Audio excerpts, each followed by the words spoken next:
One of the areas that I have real concern about, just because I hear about it so often, and it wasn't an issue when I was growing up, is a lot of young guys in particular approach me because they're watching a lot of really intense pornography. And then, another thing is happening. Guys are getting all this arousal from watching other people have sex.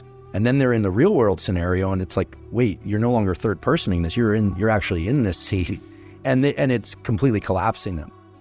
We have to take a step back, and now knowing what we know about testosterone and dopamine and all these things, and ask, what is pornography doing to the brain? People vary, but it should come as no surprise that a lot of these people have trouble with romantic interactions when they do happen. Their brain isn't conditioned to respond to those with no judgment whatsoever, right? I'm not here it's not a moral thing. I'm just talking about what I do is I look at things through the lens of biology. Pornography, it creates a strong dopamine rush. These are very primitive pathways that in some ways can overwhelm the dopamine system. Dopamine, it is a non-infinite yet renewable resource. What do I mean by that?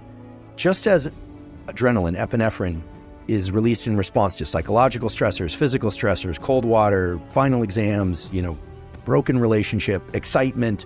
These are generic molecules, right? They're used to create activation states in the body. Dopamine is the molecule of motivation, pursuit, and desire. If you have too big a dopamine release, for instance, after a big win, sometimes we feel a crash and we need some time to reset. And that low or depression, sometimes people make the mistake of going out and pursuing more dopamine.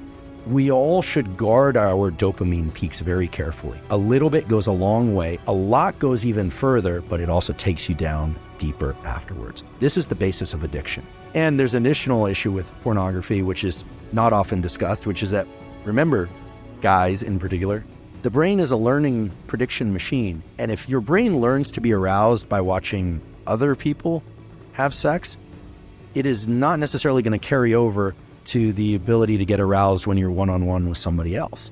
I'm not saying pornography as a stimulus is bad or good. What I'm saying is in its availability and its extreme forms, it's a very potent stimulus, and very potent stimuli of any kind, extremely palatable food, extreme pornography, extreme experiences like bungee cord jumping, those set a threshold for dopamine release. The higher the dopamine peak, the bigger the drop afterwards. And it's not that you drop to baseline, you drop below baseline. The crash that comes afterwards feels painful.